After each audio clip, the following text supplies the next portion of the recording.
Olá, pessoal, seja bem-vindo ao canal Podcast 100% no Alvo. Estamos aqui para mais um episódio, né?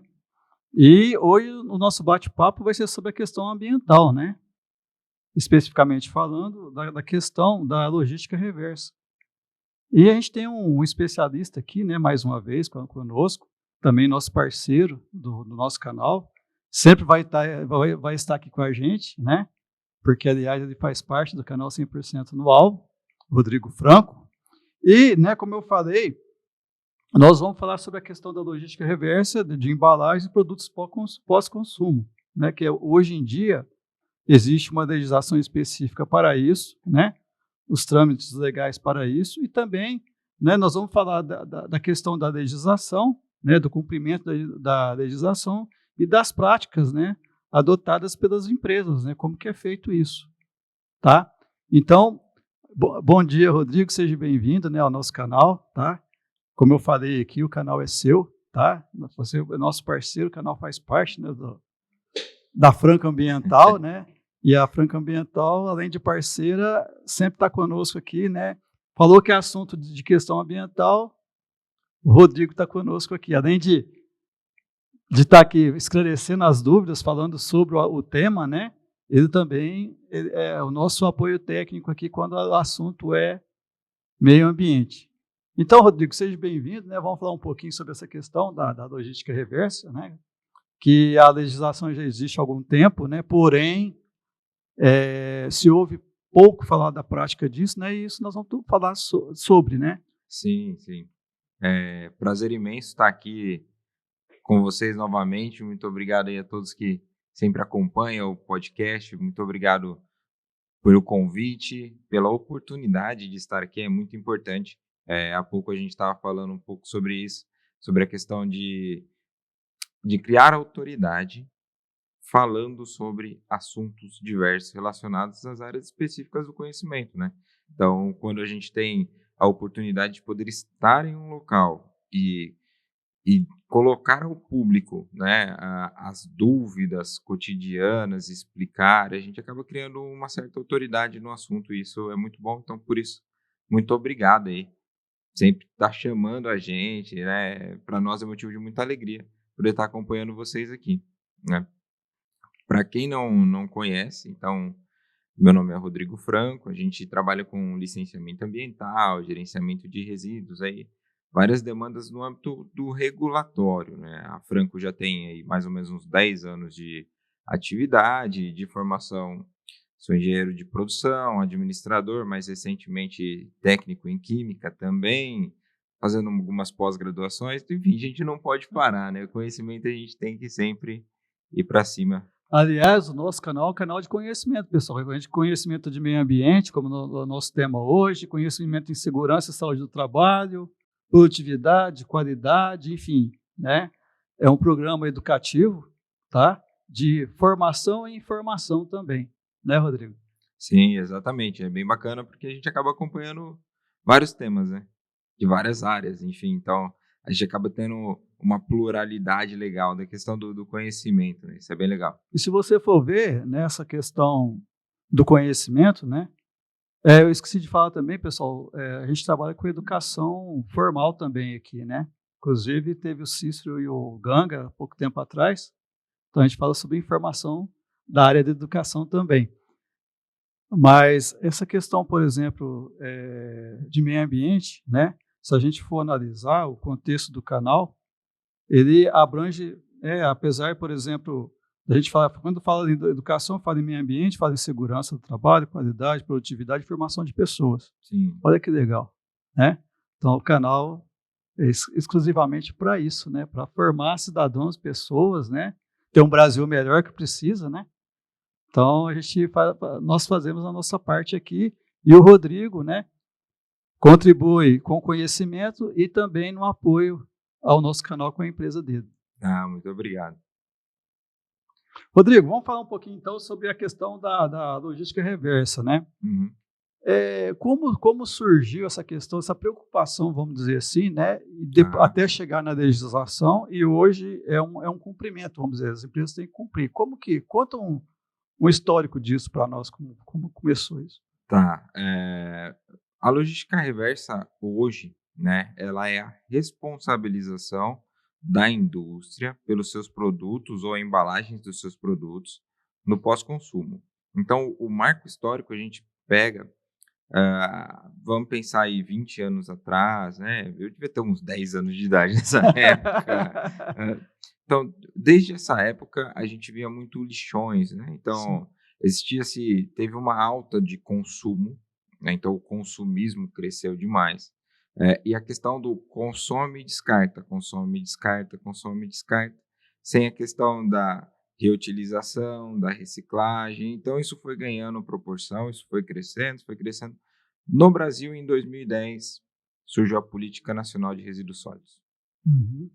E aí, lá em 2010, com a Política Nacional de Resíduos Sólidos, já se falava dessa responsabilização das indústrias, dos importadores, dos comerciantes, sobre os seus produtos e as embalagens dos seus produtos no pós-consumo, né?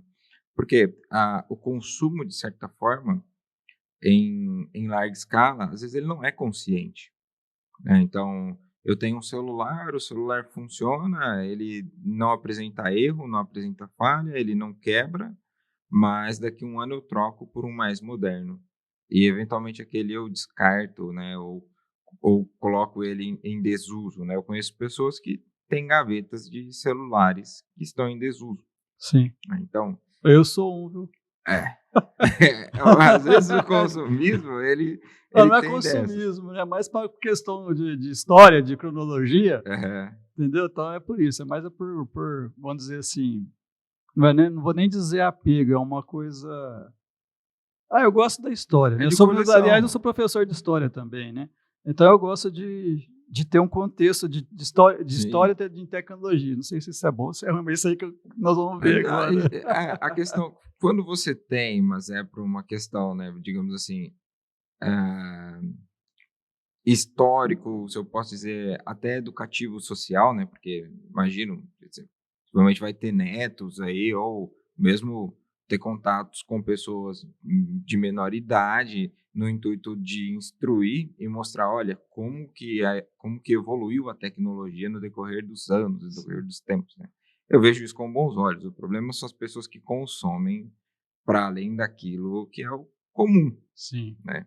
Então, quando você tem um consumismo elevado, ou seja, quando o mercado consome demais e acaba descartando o material de maneira inadequada, você tem vários problemas e por isso veio a legislação para regulamentar essa questão do pós-consumo, né? Então, depois que eu consumo, o que acontece com aquele produto ou com aquela embalagem, né? Falando de celular, por exemplo, a gente não tem só o celular, né? Mas tem toda a embalagem do celular, né? Então, a embalagem do produto também é um problema, né, para ser visto. entendi. Então, por exemplo, posso dizer que a logística reversa, né, pós-consumo, vamos dizer assim, seria uma ferramenta da economia circular ou não? Sim, sim, estão intrinsecamente relacionadas, Aham. porque, veja, que a logística reversa, além disso, tem uma das linhas da logística reversa é o incentivo à reciclagem, né. Então, é o incentivo do seguinte: "Olha, eu vou pôr o produto no mercado, ou seja, eu vou vender, vou fabricar, vou vender, girar a economia, né, para isso que as indústrias existem, né, então eu Sim. preciso fabricar, alguém precisa comprar. Mas depois que essa pessoa compra, o que acontece com essa embalagem de papelão do meu smartphone, por exemplo? Então, ele vai para onde, né? Essa é a ideia, é trazer isso de volta para a indústria e usar de reciclagem. Fazer um reprocessamento e, de repente, até uma nova, uma nova embalagem. Sim, sim. E a ideia não fica retida só nas questões de embalagens, né? Isso vai um pouco mais além. Então, dentro do estado de São Paulo, a gente tem produtos com logística reversa obrigatória há muito tempo já, isso desde muito tempo, né? Legislação de 2010, então, 15 anos atrás. 15 anos, né? Mas, por exemplo, óleo lubrificante usado, a gente tem obrigatoriedade de logística reversa, filtro de óleo automotivo, medicamentos em desuso, né, vencidos. A embalagem desses medicamentos. As embalagens, os medicamentos, as lâmpadas fluorescentes, resíduos eletroeletrônicos. Pilha, bateria, né? Exatamente. Então, existe aí uma gama de resíduos hoje que tem logística reversa obrigatória para além das embalagens. Uma curiosidade, eu digo assim, como eu, né, como cidadão, vamos dizer, eu creio também que várias pessoas que estão nos assistindo têm essa curiosidade. O que é feito, por exemplo, né, com relação a esses materiais? Eles são reprocessados? Como que é? Por exemplo, questão de pilha, bateria, iluminação, ou eles vão para a empresa lá e eles descartam? Como que é o processo? São várias logísticas reversas de vários produtos, né? Você tem como citar alguns para nós que é feito ou não? Tem, claro. Então, vamos lá. Alguns eu tenho mais familiaridade, até pela questão de fazer gestão deles mesmo, Sim. né? Então, hoje, por exemplo, filtro de óleo lubrificante, que é obrigatório a logística reversa. Então, o filtro de óleo lubrificante do veículo, ele é composto pela parte metálica externa. Aí tem um anelzinho ali de borracha e tal. Internamente, ele tem como se fosse um papelão, né? Que é basicamente um filtro, um papel, né? Uhum. O que é feito com esse material hoje em algumas indústrias que recebem isso em grande quantidade? A gente pega todo esse filtro de óleo, passa num triturador, geralmente a gente chama de shredder, que é uma máquina que geralmente 3 ou 4 ou 2 eixos, de baixa rotação e força. Ela vai vai triturar esse filtro de óleo e vai transformar ele em pedacinhos mais ou menos de 5 centímetros, 6 centímetros. Depois que você faz essa trituração, ele cai numa centrífuga de cobre, né? Porque senão tem faísca, explode, Uhum. tá? Então cai numa centrífuga para fazer a retirada do óleo lubrificante que fica dentro do filtro. Então, você separa esse óleo, mas você ainda tem um metal que está com papelão, né? E aí a gente entende na reciclagem que papel e papelão vai para um local, metal vai Vai para para outro. outro. Isso. Depois que você passa com esse material numa centrífuga, ele cai numa esteira. Dessa esteira ele sobe, tem um ímã lá na ponta dela, e esse ímã vai fazer a separação da parte metálica da parte não metálica. Interessante. E aí o legal do filtro é que você consegue um reaproveitamento de 100% dele. Olha que bacana. O metal que você consegue separar, ele não sai totalmente limpo, né? Ele fica um pouco oleoso ali, mas ainda dá para ir para a siderurgia e fazer derretimento, vira metal novamente, né? A parte do papelão, do papel que fica dentro, né, do filtro em si, ela vai para um composto que se chama blendagem para coprocessamento. Então você fabrica combustível desse resíduo para ser queimado em indústrias cimenteiras.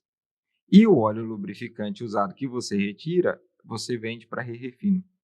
Ah, tá. Então, quer dizer, é reprocessado para voltar ao mercado de novo. Exatamente. Então, o filtro de óleo é bem legal, porque a destinação dele, ela é basicamente 100% reaproveitada. É porque até o resíduo que porventura seria ali o interno, o filtro, né, o papel e o papelão de dentro do filtro do óleo, é processado e vira combustível. É bem Interessante. legal. Então, o processo do filtro de óleo eu acho muito legal. Alguns resíduos, ah, lâmpada fluorescente. Lâmpada fluorescente é um problema. Mas lâmpada fluorescente, hoje em dia, você tem um equipamento, geralmente, na época chamava Bull Box, era um equipamento mais ou menos do tamanho de um tambor metálico de 200 litros. Ele é totalmente isolado, totalmente enclausurado, com alguns filtros especiais dentro dele para segurar os vapores dentro que ficam dentro da lâmpada fluorescente, né? Então você colocava essa lâmpada fluorescente dentro desse tambor. Ele era meio que um microprocessador, aqueles que você tem em Certo. casa, que você coloca a fruta, os Sim, legumes, ele sim. pica. Então, basicamente isso. Você coloca a lâmpada fluorescente lá, ele vai triturar essa lâmpada, vai separar também a parte metálica da parte de vidro, e aí você vai ter o resíduo depois, que é o filtro utilizado para reter os vapores de mercúrio de dentro da lâmpada, né? Isso é um problema. Mas é melhor do que você eventualmente jogar isso no lixo comum, Sim. né? Como a gente, né, infelizmente, a gente ainda vê, né, essa questão de lâmpada, né, sendo jogada em lixo comum, né? É, Além de poder ferir o trabalhador, sim. ainda contamina o meio ambiente, né? Exatamente. Então, a lâmpada fluorescente tem essa vertente. Ah, alguns outros resíduos são mais específicos, né? Então, se a gente pensar em medicamentos vencidos, por exemplo, medicamentos vencidos, eu posso fazer a descaracterização dele. Dependendo do tipo de medicamento, eu posso enviá-lo para coprocessamento depois de feita a inertização dele, digamos assim, né? Então, eu tirei dele todo o risco biológico, né? Então, eu posso utilizá-lo como combustível derivado de resíduo. Entendi. E a questão das embalagens, por exemplo, tem embalagem, por exemplo, de medicação, não só de medicação, como outros também, outros produtos, né? Como a gente está falando de medicação, mas tem outros produtos também que a embalagem é alumínio.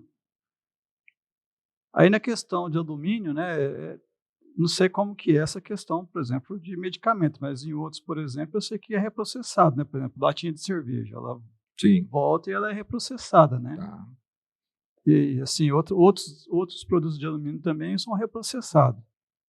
O que a gente tem que tomar cuidado é no risco de contaminação que, Dependendo do produto. dependendo do produto, exatamente. Aí, quando a gente está falando de embalagem, a gente tem a embalagem primária, secundária, terciária, em alguns casos até uma quarta embalagem. Olha que Isso. absurdo, mas tem, dependendo para onde você está mandando o produto, o que você está mandando. Às vezes você ainda precisa colocar sobre pallets, passar filmes, então, enfim, você acaba tendo 4 embalagens para o mesmo produto. Certo. Então, se não for uma embalagem que tenha risco de contaminação, né, e você tenha condições de fazer reciclagem dela, papel, papelão, plástico ou metais, vidros, enfim, não vejo nenhum problema. Uhum. É passível de reciclagem, sim, né?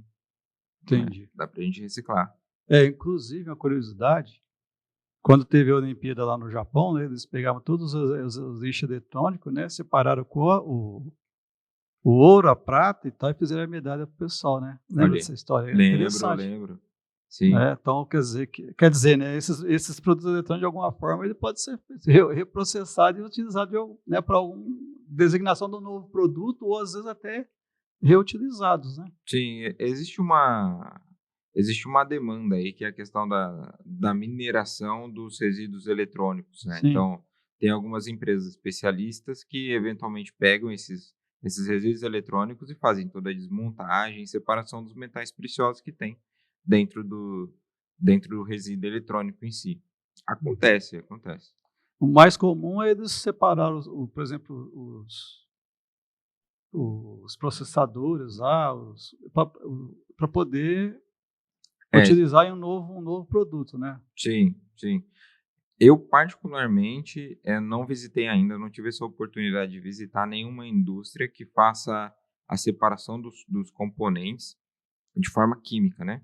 Porque você Uhum. pode ali, através de insumos químicos, você consegue separar ouro, platina, né? Então você acaba separando componentes preciosos que tem dentro do lixo eletrônico. Uhum. As plaquinhas lá, os componentes lá, às vezes eles Sim, podem ser reutilizados também, sim, né? sim, sim, Em um determinado. sim. A gente vê muita ONG fazer isso, né? Por exemplo, montar um novo computador, Sim. reutilizar um celular, por exemplo. É que hoje é aquela história, né? A tecnologia evoluiu tanto que antigamente você estragava um televisor na sua casa, uma TV, você mandava consertar, né? Isso. Hoje em dia, estraga a TV, a gente joga fora, basicamente, e compra outra, né? Eu vejo muito pouco sobre isso. Sobre que antigamente existia esse profissional, que Sim, era o profissional que consertava os aparelhos eletroeletrônicos, eletrodomésticos de dentro de casa, né? exatamente. Hoje em dia, eu quase não vejo isso mais. É bem descartado. É coisa, você era menino ainda, mas na minha época de criança, acho que tinha nem nascido ainda, era comum, por exemplo, a gente ver, né, algum documentário na televisão, ou às vezes até em filme e tal, que no Japão, nos Estados Unidos, né, eles tinham os lixos, a máquina de lavar, a Uhum. televisão, e a gente achava um absurdo, né, porque naquela época a gente mandava arrumar, tinha, né, Sim, senhorzinho lá, que era o assistente técnico lá, que arrumava. E a gente nunca imaginava isso no Brasil, né, e de 2010 para cá, isso se intensificou e muito, né. Como sim. você falou, por exemplo, a questão do lixo, Não só lixo eletrônico, mas outros, né? Outros produtos também. É comum, coisa que você não via no lixo, vamos dizer assim, descartado, hoje é comum você ver, né? E paralelamente a isso, né? Como que é, Rodrigo, por exemplo, você que é consultor, né? Que tem várias empresas aí que você atende, como que é a demanda desse trabalho da logística reversa para essas empresas, né? Desde a questão do aceitamento, né, do empresário, Sim. né, de mostrar para ele que aquilo é importante a lei e também que ele, de repente ele pode ganhar alguma coisa com isso. Qual que é o trabalho de vocês lá nessa questão? Tá.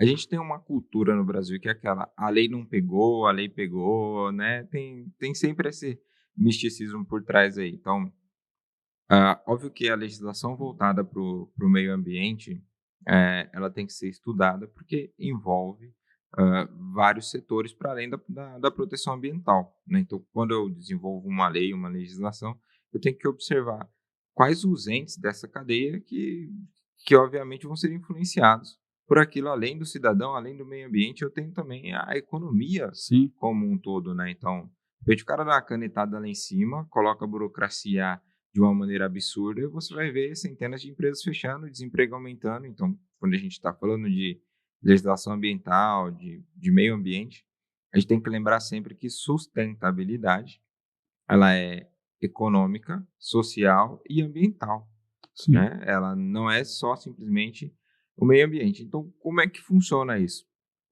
No âmbito regulatório, se tem previsão legal, se está lá, infelizmente tem que ser cumprido, né? E em determinados pontos, a legislação cobra demais e bate muito, e às vezes chega a ser até desproporcional. Então, o que acontece? Na logística reversa, para as empresas resolverem esse problema, existem duas formas. Ou ela desenvolve um plano individual de logística reversa. Então, imagina que o Rodrigo é fabricante aqui em São José do Rio Preto. Eu tenho uma indústria de fábrica de móveis. Então, eu fabrico móveis e aí eu vendo para o Paraná, eu vendo para o Rio de Janeiro, eu vendo internamente aqui em São Paulo, eu vendo para Mato Grosso do Sul. Né? Então, tem alguns estados ali focos de venda. Mas eu sou um micro e pequeno empresário, né? Então, meus móveis são basicamente feitos manualmente, mas não deixa de ser uma fábrica. Imagina então que eu vendi ali para o estado do Mato Grosso do Sul alguns móveis para um terceiro fazer a comercialização e ele fechou uma loja, fechou um acordo comigo, eu vendi R$ 30.000 para o estado do Mato Grosso do Sul. Fabriquei os móveis, mandei para lá, tá, beleza. Quando você vai para o Mato Grosso do Sul, você tem que passar na barreira fiscal. Lá na barreira fiscal, eles dão entrada na nota e verificam a questão de imposto, NCM, descritivo da nota, algumas coisas com relação a transporte, se está adequado, se não está, está tudo certo, manda para dentro, passou. Está dentro do estado do Mato Grosso do Sul, você passou no posto fiscal, a Receita está sabendo que a tua nota entrou lá dentro, que você comercializou lá. Então, o que acontece? Em Mato Grosso do Sul, especificamente, o governo do estado do Mato Grosso do Sul fez um convênio entre meio ambiente e Receita. E aí o que, que eles fazem? Eles conseguem puxar todo mundo que entra lá dentro, todo mundo que vende. Nesse exemplo em específico, vamos imaginar que eu vendi lá para o estado do Mato Grosso do Sul, no ano de 2022, essa quantia de R$ 30.000. É obrigação legal da empresa estar adequada nas questões de logística reversa. Porém, eu sou micro e pequeno, eventualmente meu contador que fez meu licenciamento, eu não estou ciente da legislação como um todo, imagina, são várias legislações, são várias regulamentações, até para quem é da área, às vezes é difícil acompanhar tanta mudança. Aí o que acontece? O estado do Mato Grosso do Sul vai e simplesmente publica um edital no estado de Mato Grosso do Sul, me convocando, eu que estou aqui em São Paulo, a fazer a logística reversa no estado do Mato Grosso do Sul, porque eu vendi R$ 30.000 lá. Só que eu estou em São Paulo. Eu nem vejo o Diário Oficial do Estado de São Paulo, quiçá o do Mato Grosso do Sul. Né? E aí o que faz? Eu não vi, perdi prazo de recurso. Teoricamente, eles consideram a publicação em edital como devidamente intimado e cientificado. Eles simplesmente te mandam uma multa de R$ 100.000 rapaz. por causa de 30 mil comercializados. Então, a legislação ela é boa, a legislação ela ajuda, mas em determinado momento, o âmbito regulatório, ele penaliza demais a quem não precisa, né? Então, uma empresa que vendeu R$ 30.000, pagar uma multa de 100 mil e ainda ser obrigada a reparar entre aspas, aí, o dano, né?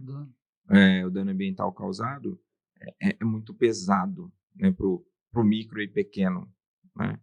Então, a aceitação hoje da questão da logística reversa por parte do empresariado está nesse sentido.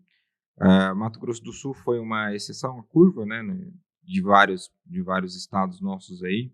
São Paulo a coisa é um pouquinho mais branda, mas Minas Gerais está vindo com muita força também agora. Então, o que acontece? Nessa pegada de Mato Grosso do Sul, a gente teve aí um quantitativo de 10 mil empresas que foram multadas, né? Então, é algo absurdo quando você pega um quantitativo de 10 mil empresas, R$ 100.000 por empresa de multa. Então, será que foi realmente uma situação... a multa, ela tem que ter caráter educativo, né? Então, eu vou educar o cidadão para que não o refaça. Mas existe um critério de proporcionalidade aí, né? De razoabilidade, né? Isso é direito constitucional, né? Então, o princípio da razoabilidade é direito administrativo, né? Os princípios do direito administrativo. E aí, às vezes, isso extrapola. Então, R$ 100.000 para quem vendeu 30 é um absurdo. E isso foi muito difundido no âmbito empresarial recentemente, até porque as multas estão começando a chegar agora. Para quem foi intimado 2022, 2023, as multas estão começando a chegar agora nesse importe de 100 mil. Então, o empresariado começou a se mexer e dentro disso você tem uma aceitação maior do empresário no que se refere ao âmbito regulatório para atendimento da legislação em si. Uhum. Aí, no caso, por exemplo, né, vocês fazem um trabalho lá internamente, desde a questão da logística de ida, quanto também de volta. Vocês fazem tem um projeto, algum plano específico para a empresa poder... É, aí que começa a ficar complexo a brincadeira da Aham. logística reversa. É meio absurdo, assim. Então, imagina. Aí eu sou esse cara que vendeu lá os 30 mil.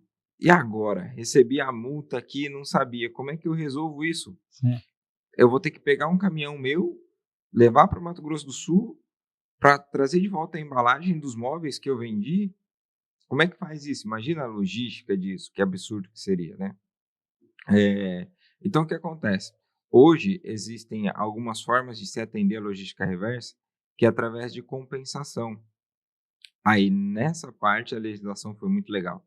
Porque imagina, ao invés de eu colocar um caminhão para rodar no estado de Mato Grosso do Sul, coletando as embalagens que eu coloquei no mercado lá, e trazer isso de volta para mim poder vender para reciclagem, para depois o reciclador fazer todo o processo, a legislação diz o seguinte: olha, quando um sucateiro ou uma cooperativa, quando eles coletam os resíduos nas ruas ou quando eles recebem os resíduos de catadores mesmo, né, e declaram isso de maneira ambientalmente adequada, ou seja, existe um documento chamado MTR, que é Manifesto de Transporte de Resíduos. Aham.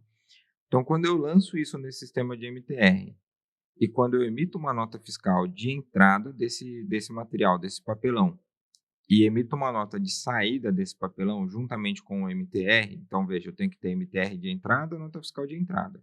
MTR de saída, nota fiscal de saída. Eu gero um certificado de massa de reciclagem que foi feita a destinação ambientalmente adequada. E aí o que acontece? O sucateiro, em posse desse certificado, ele pode vender esse certificado para mim. Óbvio, existe todo um projeto que tem que ser desenvolvido com esse sucateiro. Então, esse sucateiro tem que estar totalmente regularizado, AVCB, CLCB, Ministério do Trabalho, todas as documentações ambientais, IBAMA, ele tem que estar redondinho. Ele estando redondinho, a gente consegue fazer um trabalho com o sucateiro e a gente gera nesse sucateiro esse certificado. E aí, esse certificado é que é comercializado dentro do sistema de logística reversa para atendimento a essa legislação. Então, o que eu, Rodrigo, faço, né, nessa minha hipótese aí?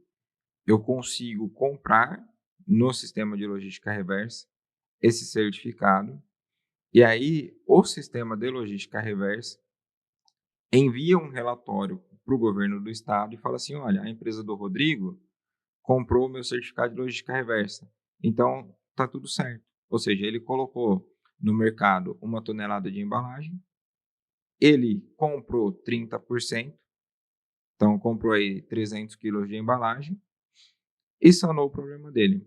Por que que isso funciona? Porque na legislação, quando eu estou fazendo a regulamentação desse sucateiro, eu tenho que assinar alguns termos lá dizendo o seguinte: todo o dinheiro que entrar para o sucateiro oriundo dos certificados de reciclagem, ele tem que utilizar para aumentar o potencial dele como reciclador. Então, ou ele começa a comprar mais material, ou ele compra uma máquina nova, ou ele compra um caminhão para aumentar o número de coletas. E aí você tem um investimento no âmbito da reciclagem. Ou eu faço isso, ou eu compro esse certificado. Entendi. Ou eu vou pegar um caminhão e sair coletando. Sai coletando. Exatamente. Hoje, as duas formas de se resolver logística reversa no Brasil. E é uma legislação federal, não vale para todos os estados. Não é um caso específico. E no caso, por exemplo, você falou de Mato Grosso, é o estado que mais pega firma, tem outros estados também que estão. Minas Gerais está vindo numa pegada braba também. Acho que, se eu não estou enganado, eles publicaram um edital agora em julho, já convocando algumas empresas. Eu tenho que dar uma olhada lá. Eu não sei se foi convocando ou se foi dizendo às empresas que já estavam regularizadas lá. Eu tenho que dar essa olhada. Mas hoje o estado que mais bate é Mato Grosso do Sul. É. Assim, as embalagens que mais preocupam, no caso, por exemplo, a gente estava falando de óleo agora há pouco, filtro de óleo e tal, é as embalagens de produtos químicos que, por exemplo, principalmente na área agrícola, né? Uhum. Você tem algum cliente nessa área, assim, de agrícola, por exemplo, que faz assim? Tá. Usina, por exemplo, de açúcar e álcool, né? Sim. Num contexto geral, já é obrigatório a devolução dos resíduos Sim. de agrotóxicos. Então, vamos lá. Eu tenho uma indústria no âmbito rural, né? Onde existe a aplicação de agrotóxicos, defensivos agrícolas, né? Enfim. E aí eu tenho as embalagens, né? Desses defensivos utilizados lá.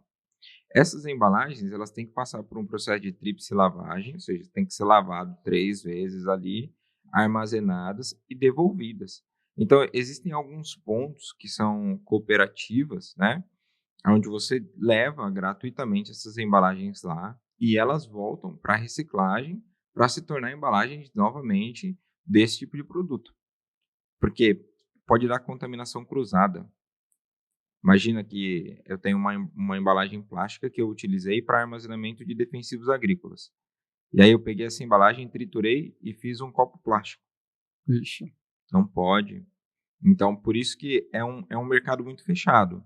Hoje já existe, funciona, mas eu acho que falta a orientação para o produtor rural ainda, Entendi. em certo nível. Por exemplo, no caso de indústria, né? A gente estava falando de indústria moveleira agora há pouco, e na nossa região, né? É forte a É indústria forte. moveleira. A questão, por exemplo, de tinta, de produto utilizado, produto químico utilizado, né? Uhum. É a mesma coisa, assim? É a questão da logística reversa ou é um pouquinho diferente? Quando a gente está falando da logística reversa em si, ela não perfaz os resíduos gerados na indústria. Ela vai tratar dos resíduos gerados dos produtos que a indústria fabricou. Certo. Então, quando eu estou pensando numa fábrica de tinta, perdão, numa indústria de móveis que utiliza tintas, solventes, Solvente. e tal, eu estou pensando nos resíduos gerados na fabricação. E aí a gente entra um pouco na pegada do PGRS, na questão do tratamento interno, da destinação interna dos resíduos. Hoje existem indústrias de móveis, aqui na nossa região mesmo, que os solventes usados lá, eles fazem um reprocessamento interno. Então, existem hoje sistemas compactos de destilação de solvente. Então, ele faz todo o processo e tira o solvente limpo novamente. Fora da tinta, isso gera uma borra, né? Porque o Isso. solvente às vezes tá com tinta, isso gera uma borra. Essa borra geralmente ela é enviada para fábricas de tinta. E aí a fábrica consegue reaproveitar essa borra e fabricar uma tinta, fabricar ah, enfim, um grafite para passar no chão, Show. né? O pessoal acaba tendo uma reutilização desse material, sim. Aí, né, essa questão de econômica que a gente estava falando agora há pouco. É uma forma até da empresa ter vou dizer, ganhar um dinheiro, mas não ter uma economia, vamos dizer assim, no processo produtivo, né? Se Sim. ela trabalha lá o resíduo dela bem trabalhado e consegue fazer uma venda desse, Uhum.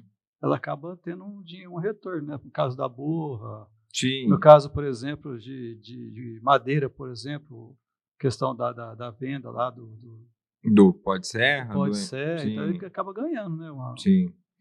O pó de serra é um assunto bem delicado, Ah, principalmente aqui na nossa região. Ah, eu particularmente tenho bastante clientes aqui na região que são fábricas de móveis, e o pó de serra é um assunto que tem preocupado muito. Inclusive até a CETESB tem feito algumas campanhas para pegar a questão de pó de serra. Porque o pó de serra, se eu estou falando de uma fábrica de móveis, de madeira in natura, então eucalipto, enfim, mogno, né, então é madeira mesmo, não, é tranquilo. Aí o pó de serra é bem tranquilo, a Maravalha é bem tranquilo, eu posso, infinidades de aplicações, né.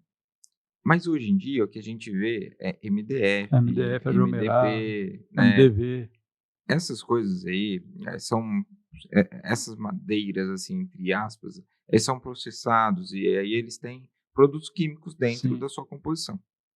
E quando eu tenho produto químico dentro da composição, eu tenho um problema, porque é o seguinte, quando eu queimar este pó de serra, quais substâncias eu vou gerar? Quais gases eu vou gerar a partir da queima? Se eu colocar esse pó de serra no solo, o que isso vai gerar quando chover, que ele se solubilizar, né, então, qual o potencial de contaminação de solo desse material?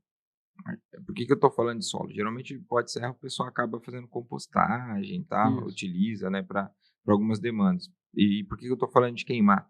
Porque em algumas indústrias eles utilizam como substituto, para alguns combustíveis. Então tem empresas que fabricam briquetes.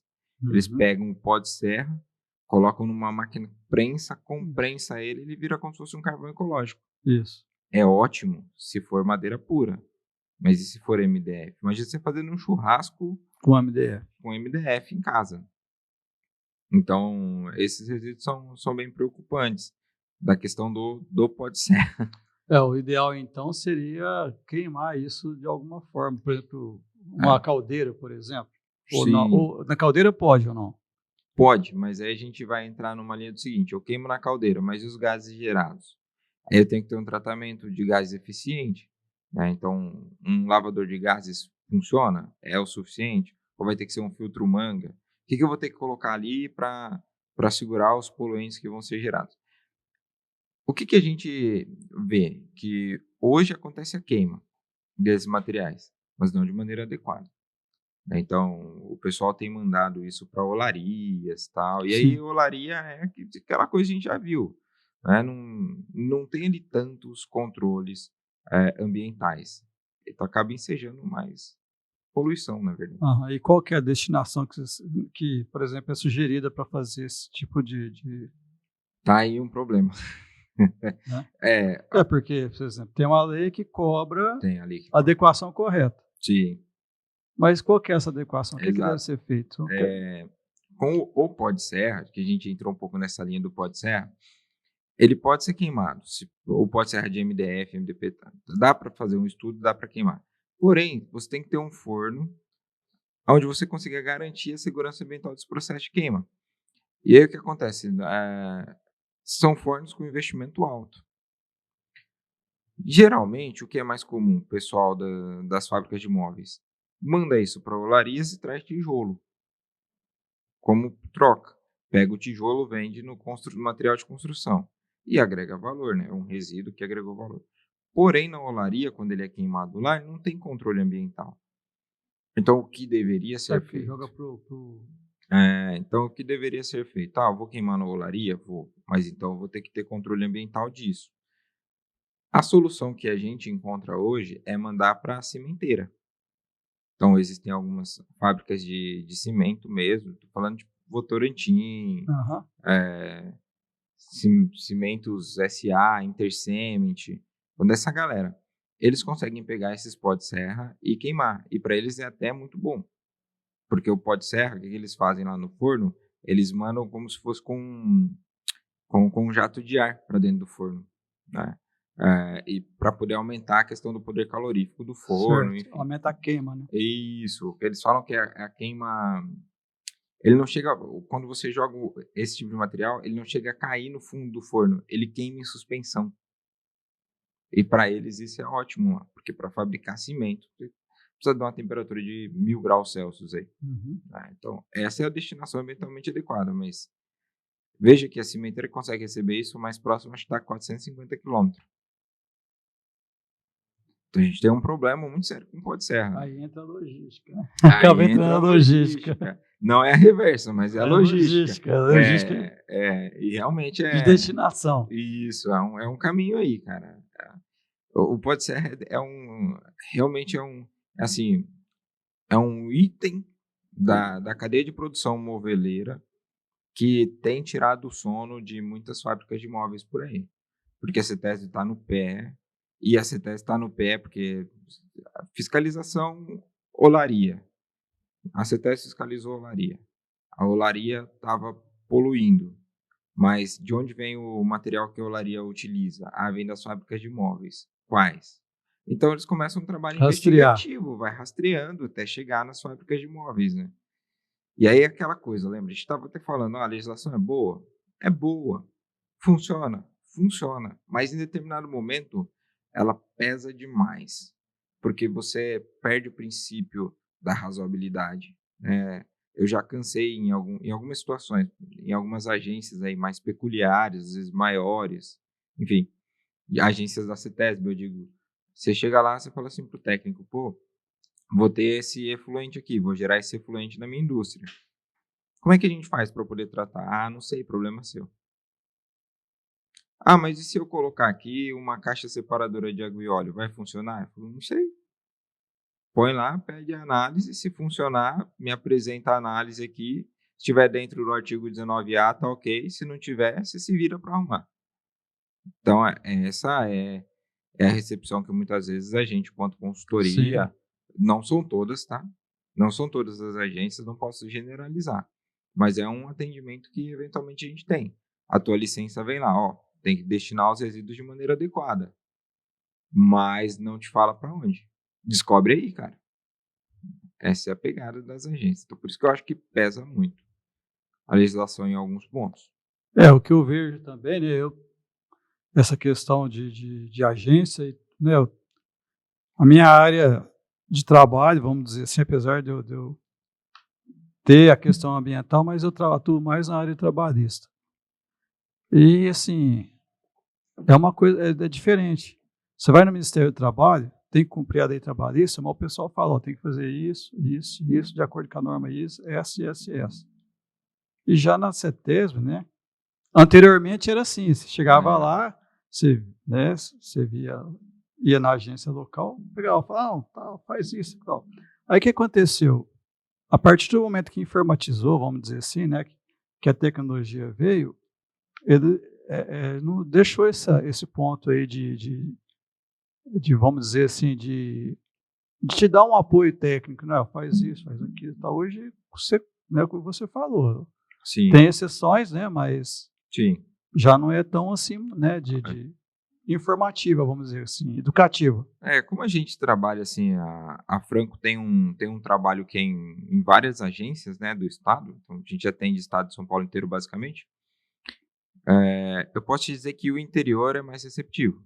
Então, eu ainda consigo ir na agência de Jales, de Votuporanga, de São José do Rio Preto. Eu vou falar porque elogio e sou bem atendido. Sim, Eu consigo pessoal sentar bacana com o demais. gerente, eu consigo sentar com os técnicos, eu consigo chegar lá com dúvidas pontuais e a gente resolve, né? às vezes numa conversa de 10 minutos, eu saio de lá com a resposta de um problema que estava absurdamente grande. Quando é local, regional, é mais fácil. Agora, quando eu começo a descer lá para os lados da capital ali, aí, meu irmão, fica um pouco mais complicado. Até talvez pela demanda de trabalho, é muita coisa, é órgão público, a gente sabe, sobrecarregado, pouca gente. Enfim, são Vários vários. fatores, né, que chega a É, essa. de repente, você não vai ter esse atendimento do cara chegar para você e falar assim, pô, senta aqui. Ah, cara, seu efluente é com óleo? Ó, a gente usualmente a gente vê aqui o pessoal colocando caixa-sal, Pronto. né? É isso, mas não é o que a gente vê por aí, né, Nas? Seu produto de descarte, né, o resíduo é esse, você vai ter que fazer isso, isso e isso. É, Pronto. beleza, mas no âmbito da. Depois provar que está funcionando, né? Óbvio, né? E faz análises e tal, mas não é o tipo de coisa que a gente vê por aí, não. É. Infelizmente. Falando de logística reversa, Rodrigo, por exemplo, a gente estava falando da questão da economia, né, da empresa ter, Uhum. vamos dizer assim, um custo menor na produtividade, né? Sim. E isso, por exemplo, que a gente vê nas empresas aqui da região, as empresas estão aderindo a essa questão por economia, vamos dizer assim, também? Vamos lá. Na logística reversa, hoje o âmbito é regulatório e investimento no setor de reciclagem. Por quê? Quando você está falando da logística reversa, eu estou falando da responsabilidade da minha indústria que produziu pelos resíduos ou embalagens dos meus produtos no pós-consumo. Então, eu já produzi, eu já vendi e já foi. Quando eu falo nessa logística reversa, não necessariamente esse material precisa voltar para mim, para a minha indústria. Ele pode ir por outros caminhos, ou vai direto para um reciclador, igual a gente viu. Isso. Ou se eu implementar um processo meu interno, um plano de logística reversa individual, aí esse material volta, mas aí eu preciso levar em consideração todo o custo da cadeia logística, né, e ir buscar ponto de entrega voluntário e depois a venda desse material para um reciclador. Porque imagina, o fabricante, pegar uma fábrica de móveis grande aí, não vou citar nome, mas você pega uma fábrica de móveis com 10 mil metros quadrados, 200 funcionários, que produz móveis em larga escala para vendas nas magazines da vida que a gente conhece. Essas fábricas de móveis, elas podem até ter uma certa condição de buscar as embalagens dos seus produtos e trazer de volta. Em alguns pontos de entrega voluntária pode até ser. Mas quando a gente faz isso, o valor da venda do material depois para o reciclador vai pagar o custo desse investimento? Porque pensa, eu vou estar batendo para levar o móvel, eu vou com a carga cheia para levar o móvel para o comprador. Aí lá no comprador eu posso trazer as embalagens de volta.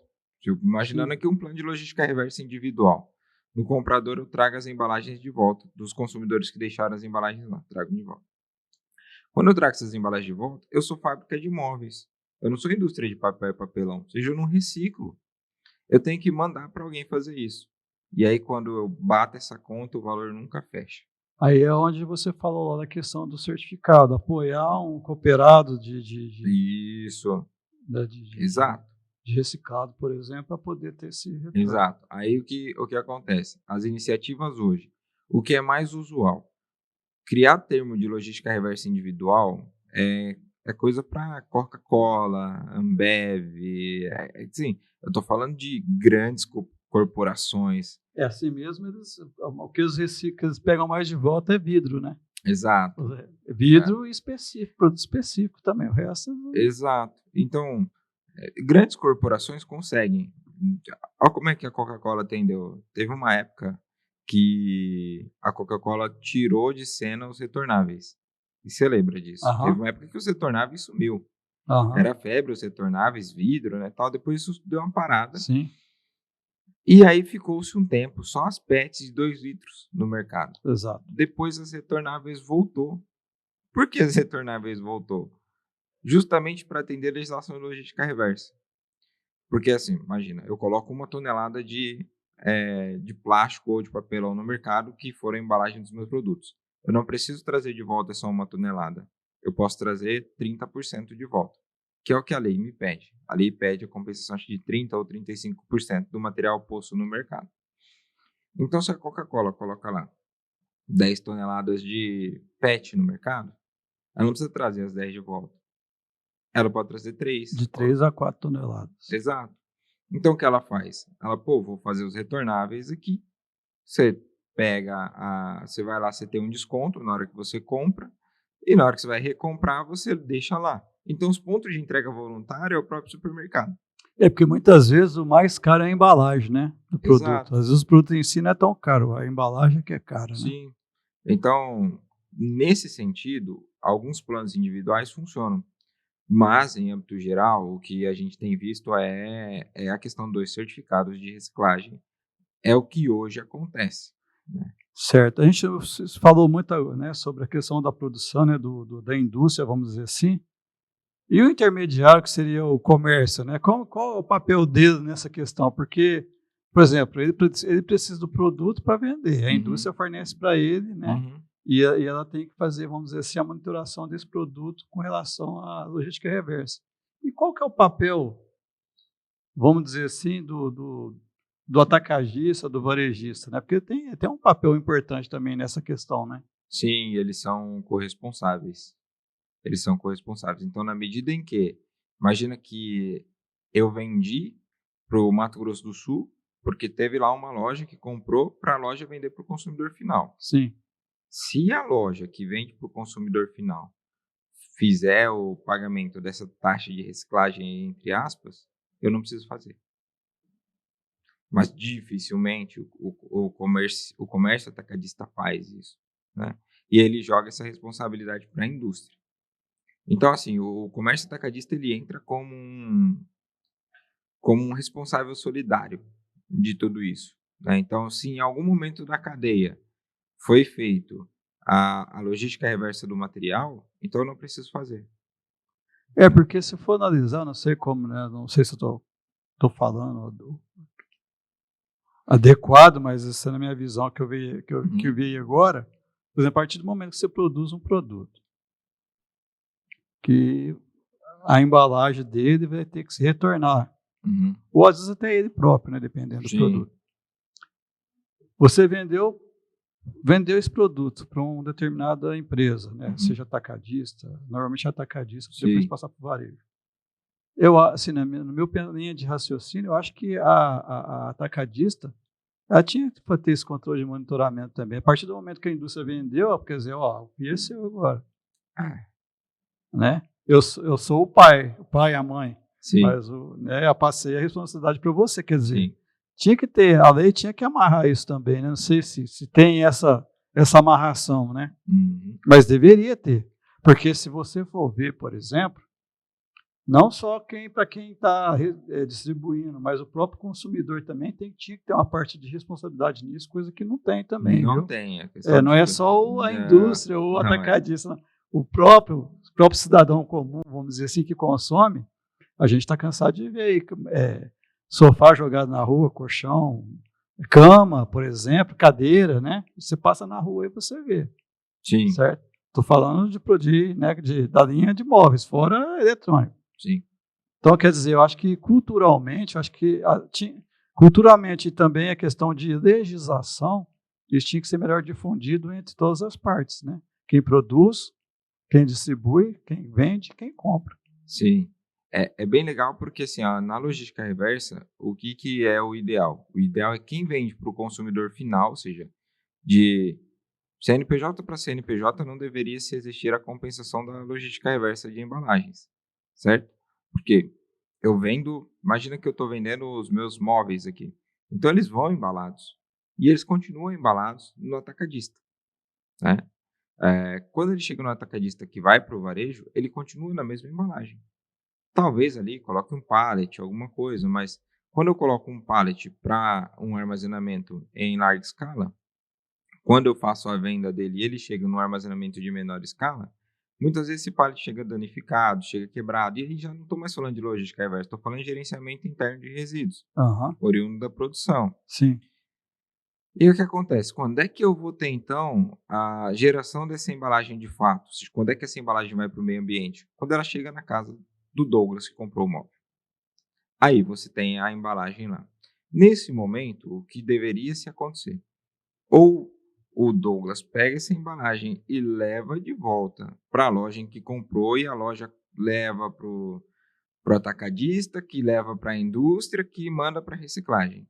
Faz o caminho inverso. Essa aí seria a logística reversa, né? Exatamente. Ideal, vamos dizer Nua e assim. crua seria isso, a logística reversa. Então, comprei, levei aonde comprei, levou para o atacadista, devolveu para a indústria. Esse é o caminho. Mas não é assim. Algumas pessoas, às vezes, têm um senso um pouco melhor de preservação ambiental, pega isso aí e ainda leva num sucateiro, ainda entrega para alguém que cata reciclagem e tal. Algumas outras pessoas mandam isso para o lixo comum, que vai para o aterro enterrado. Né? Um papelão, eventualmente, que deveria Sim. ser reciclado. Então, na teoria, quem deveria ser cobrado é esse cara que vende ali para o consumidor final.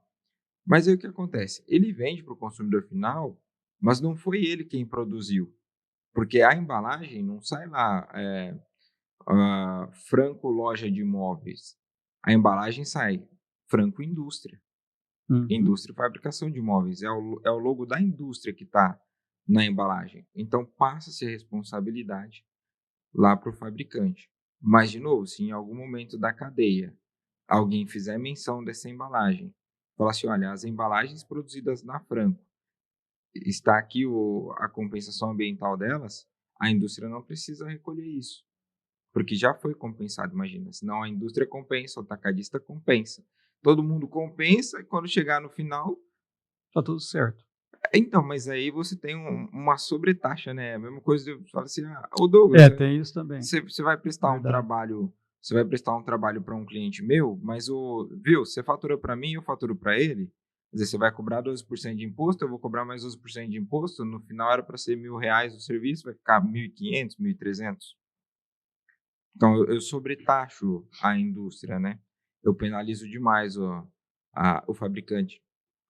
Então, principalmente em Mato Grosso do Sul. Em Mato Grosso do Sul, vendi lá, independente se foi para CNPJ ou para CPF, eu vou recolher a taxinha aí de reciclagem. Né?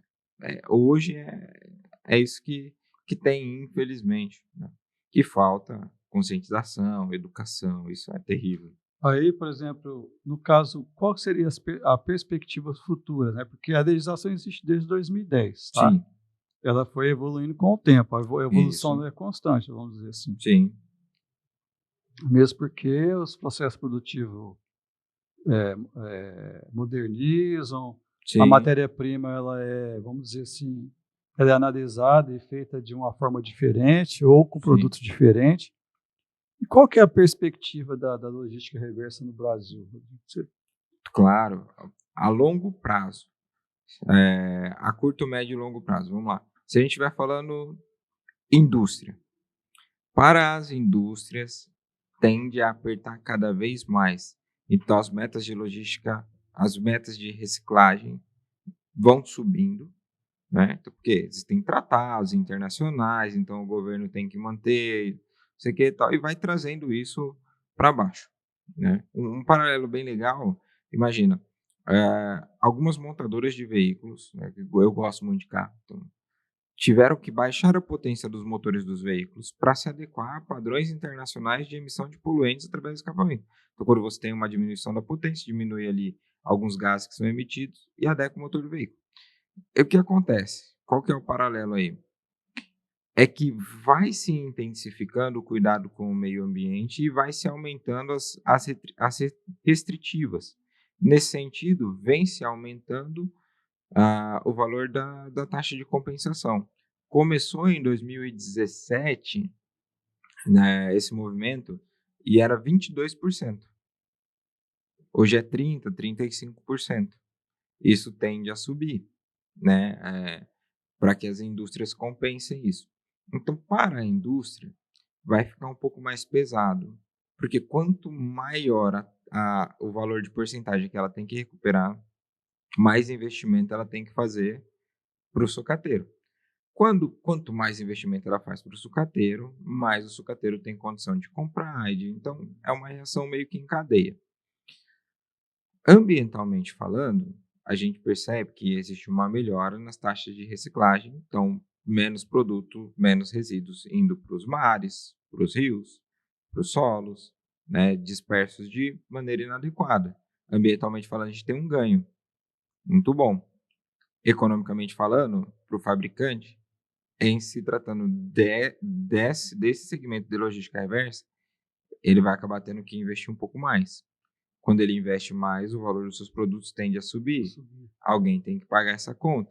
Não vai ser a Franco Indústria de Móveis, né? Até porque eu converso bastante com algumas fábricas, né? Que a gente está falando de móveis, né? A gente conversa bastante com algumas fábricas de móveis, a margem é baixíssima da fábrica de móveis. Já não é tanto quanto era antes. Para o cara conseguir gerar bastante, né? Ele tem duas opções. Ou ele vai para as lojas grandes, e aí MDF, MDP, produção just in time ali todo o tempo, pau, pau, pau, pau. Ou ele vai para um segmento mais nobre. Então vou fazer móveis de móvel africano aqui, um negócio diferente, basicamente artesanal, ao pedido do cliente. Aí ele agrega muito valor, né? Mas num contexto geral, a gente que compra nas lojas de varejo, em si, vai perceber que existe uma tendência a subir preço, né? E não só de móveis em si, mas no contexto geral de todos os produtos, porque o investimento do empresário vai ter que ser maior. Então, a longo prazo, eu não vejo isso como uma legislação que vai cair ou que não vai funcionar. Já funciona. Mato Grosso do Sul é pioneiro nas multas e nas iniciativas. São Paulo já cobra isso no processo de licenciamento ambiental para algumas atividades. Algumas são dispensadas, outras não, mas a tendência é ficar mais rigoroso. Agora, com o marco da Lei Geral de Licenciamento Ambiental, que vai entrar em vigor em fevereiro, eu acredito que vai dar uma prensada ainda maior. A partir do ano que vem, fevereiro de 2026. Fevereiro de 2026. Certo. Já entra em andamento a Lei Geral de Licenciamento Ambiental. E a CETESB também já promulgou uma decisão de diretoria interna que já vai mudar o licenciamento ambiental agora a partir de novembro.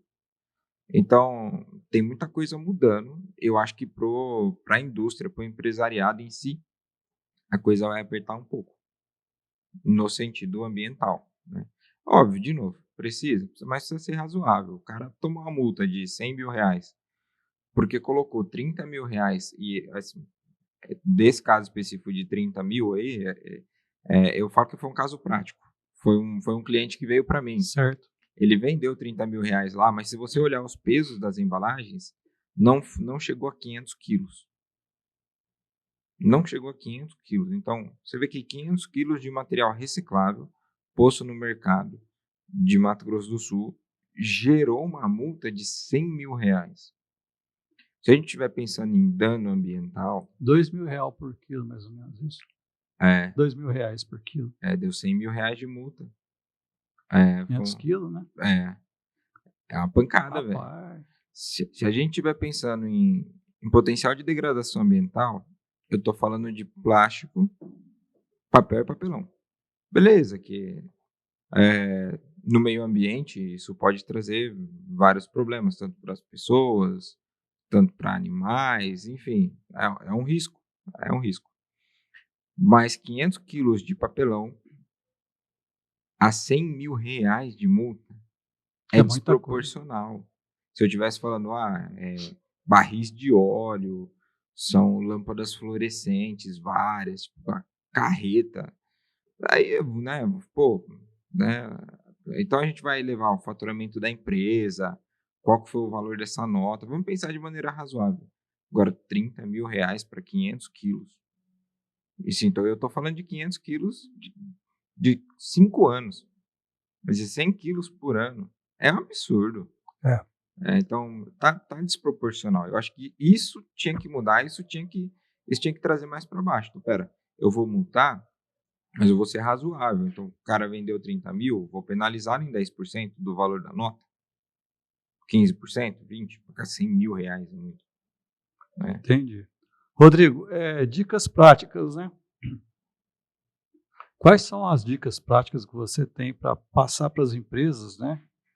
Seguir a legislação corretamente Tá. e também quais são, né, vamos dizer assim, os benefícios que ela vai ter em seguir certinho a lei para não ter questões como multas, por exemplo, né? E às vezes até fechamento da empresa, dependendo da situação, pode, como você falou, pode Sim. até, né, ocorrer fechamento. Então, quais são as dicas práticas, né, que você pode dar para essas empresas como consultor?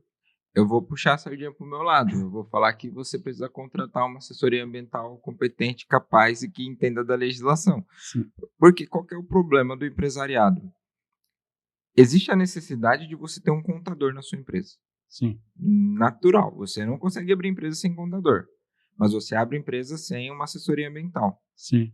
Aí o que acontece? Em alguns casos, o contador tem assumido essa demanda. Eu já vi contador fazer muita coisa errada com licenciamento ambiental e com relação à documentação. E aí, no final das contas, a indústria é quem paga. Né? Então, isso acontece. Dicas práticas, vamos lá, para ser bem sincero. Procure uma assessoria boa que vai conseguir te atender. Para quem que é uma assessoria boa? Só o Rodrigo? Não, tem vários por aí. O Aham. que você tem que puxar desse cara? Currículo. Então, o que ele já tem de projeto aprovado na CETESB, o que ele tem de cliente, o que ele tem de processo de licenciamento, quanto tempo ele tem de mercado.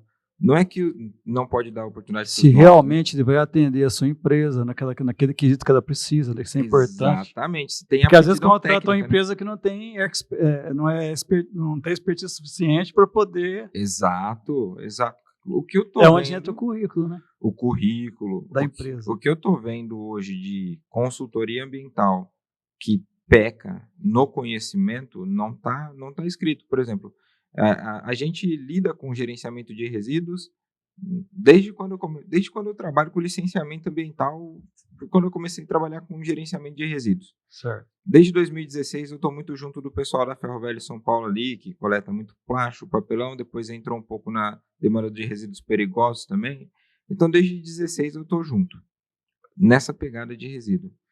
Então, eu sei que tem documentos específicos, né? Então, tem MTR, tem BGRS, enfim. E recentemente entrou em contato comigo um consultor e falou, a CETES está me pedindo aqui MTR, mas eu nem sei o que é isso. E era o consultor que foi contratado para resolver o problema da empresa. E piora, e a questão de puxar currículo, puxar quem que você atende, né? Quem são seus clientes, é importante porque chegou para mim um caso em São Paulo de uma licença adulterada. Então, eu cheguei para o Douglas e falei, Douglas, você está precisando fazer licenciamento? Tô. Ah, a gente faz. Custa R$ 1.500. Ah, beleza, Rodrigo. Quando você me entregar, eu te pago. Tá bom. Aí eu peguei teu documento, a tua licença antiga, joguei ela no meu computador, editei o arquivo em PDF, te entreguei. Tá. Você me pagou, sumi. É crime, É crime. né? É crime. Mas aconteceu, chegou um caso desse para mim no escritório lá em São Paulo. Então, tomar esses cuidados, né? Praticamente, então, tem que avaliar a sua atividade que a empresa desenvolve e puxar ali, correlacionar as legislações aplicadas a essa empresa. Eu não diria que alguém sem conhecimento de causa consiga fazer isso com facilidade. Mas, vamos pensar dia a dia, destinação de resíduos. Tente separar, pelo menos na indústria, o que é perigoso do que não é perigoso, ou seja, tinta, solvente, óleos e graxas, separa num lugar. Procura um destinador que tenha licença para mandar isso embora. Né? Resíduos não perigosos gerados na indústria. Né? Então, procure também um destinador para mandar isso embora de maneira adequada. Então, alguém que tenha licenciamento ambiental para fazer. Resíduo comum pode ir para o lixo comum, né? Para a coleta comum do lixo. Então, assim, esses são os toques. Porque é aí onde pega. Toma cuidado com o efluente, né? Em si, solo, água, vibração, ruído e incômodo à circunvizinhança. É isso que atrai a fiscalização, digamos assim, para apurar ocorrências ambientais. Se você não está jogando efluente em via pública, se você não está com um monte de resíduo armazenado na frente da sua indústria, se você não tem vibração e ruído de maneira excessiva, se você não tem odor característico e forte da sua atividade, No caso de emissão no ar, né? exatamente, dificilmente você vai ter uma fiscalização ambiental nesse sentido para te autuar por degradação ou crime ambiental. Ainda assim, o regulatório tem que ser atendido. Então, as licenças ambientais, certificados, tudo isso tem que ser atendido. Mas, como atenuante, se você não estiver incorrendo em nenhuma dessas coisas de poluição que eu citei, obviamente, pelo menos em São Paulo, a multa tende a ser menor. Né? Minas Gerais, a porrada é grande também. E com relação à logística reversa de pós-venda, no caso, assim, a gente falou das dicas, né? Uhum. A empresa tem que ficar atenta, porque toda empresa, seja indústria ou não, ela tem a questão da logística reversa, né? Tem. Mato Grosso do Sul pegou todo mundo que comercializou lá dentro. Então, hoje, se você... uma dica legal, foi bom você lembrar. Hoje, se você comercializou para Mato Grosso do Sul, pegue essa sua nota fiscal e vai dar uma olhada nos editais de convocação de Mato Grosso do Sul de logística reversa. Coloca lá no Google, ó, editais convocação do Mato Grosso do Sul logística reversa. Vai aparecer 5 lá. Se você comercializou dos anos de 2019, 20, 21, 22, 23, 24, o edital de 24 não saiu ainda. Mas se você comercializou lá nesses anos, entra lá. Quais os anos, Rodrigo? 20, 21? 19, 19? 20, 21, 22, 23 e 24. Certo. O edital de 24 ainda não saiu, mas se você comercializou, já fica meio atento. Então, se você comercializou no Mato Grosso do Sul nesses anos, joga lá, edital de convocação logística reversa Mato Grosso do Sul, vai aparecer esses caras lá. Você dá um Ctrl F, digita teu CNPJ. Se você tiver listado lá, aí me procura que eu resolvo. É isso que eu ia falar agora, né, pessoal? Então, por exemplo, você quer um bom atendimento, né, na questão ambiental, e toda empresa, né, seja indústria ou atacadista ou mesmo varejista, né, é importante ter um consultor, como o Rodrigo falou. Às vezes a gente pensa no contador, né, mas a gente tem que ter um consultor, por exemplo, da questão ambiental, um consultor da área de segurança do trabalho, né, bons consultores, né, para justamente você não ter essas questões, né. Então, por exemplo, hoje a gente está falando de questão ambiental, que é o nosso foco no programa. Então, se você quer, por exemplo, não ter dor de cabeça, né, e muito menos multa, ou responder, né, judicialmente sobre a questão, criminalmente sobre o seu produto ou o que você vendeu, tenha um consultor da área ambiental do lado. Se você é indústria, então, né, mais que depressa você tem que ter. E no caso aqui hoje, né, a Franca Ambiental está aí para atender vocês, né, Rodrigo? A disposição nossa é estar aqui para atender todas essas necessidades aí ambiental. O portfólio é grande, cara. É muita coisa. Porque a gente tem, como o Rodrigo falou, a gente tem a Franca Ambiental, mas com certeza, dependendo do local que você está, ou você já tem, né, é importante você sempre ter, né? Se você não tem, está na hora de ter. Se você já tem, vamos ficar de olho, ver se as coisas estão sendo feitas corretamente, né? Exato. Por isso que o consultor está dentro da empresa. No caso da questão ambiental, né, especificamente hoje, né, a Franca Ambiental está aí para falar dos seus cases, né?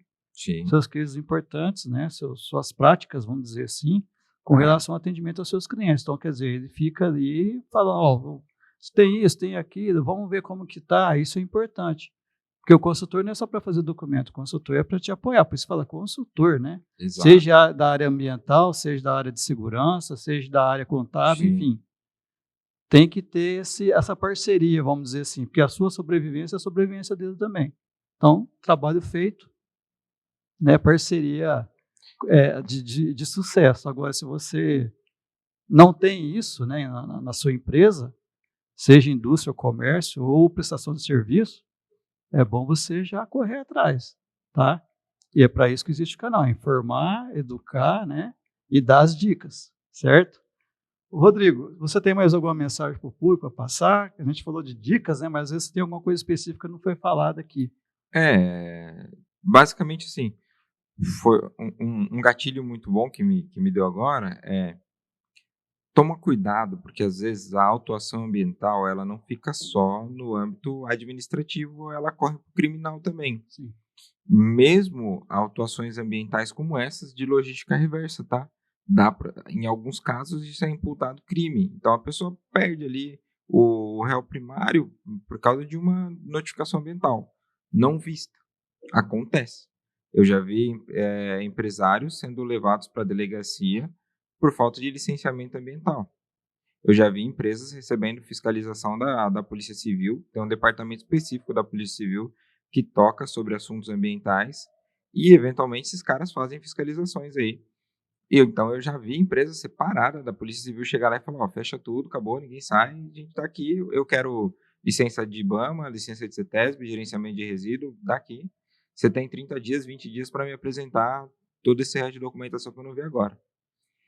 Acontece. Então, assim, é óbvio que uma fiscalização ostensiva dessa não se vê todo dia, tá? Foi um caso bem particular ali. Mas toma cuidado com isso, galera. A questão ambiental, ela pode sim desmembrar para um crime ambiental e isso pode ser um agravante muito sério para a vida do cidadão. Que às vezes, por falta de uma orientação correta ou de um atendimento de algo específico. Um negócio que eu fiquei absurdo esses dias, que eu fiquei abismado, foi um empresário aqui da nossa região, grande porte, e ele foi notificado, parado pela PRF. Ele não, né? O caminhão dele foi parado pela PRF e faltou um documento do IBAMA. E aí, naquela fiscalização em si, estava a PRF e o IBAMA. Ele foi notificado e na notificação está falando de um desmembramento para processo crime, de mandar para o Ministério Público. É óbvio, é uma empresa de grande porte, né? Tô falando de um capital grande aí, mas foi por causa de uma declaração de IBAMA, de algo simples para nós da consultoria, o cara pode ter um processo crime nas costas. Né? Tipo, já foi para o Ministério Público, agora vai caber lá do cara pegar e olhar e falar assim, eu não vejo o crime aqui e volta para trás. Aí acabou-se o problema, fica só no administrativo. Mas e se o cara pegar lá e falar, deixa eu olhar a legislação aqui, acho que dá crime, hein? Você ficar fichado por causa de uma declaração de IBAMA, algo tão simples, né?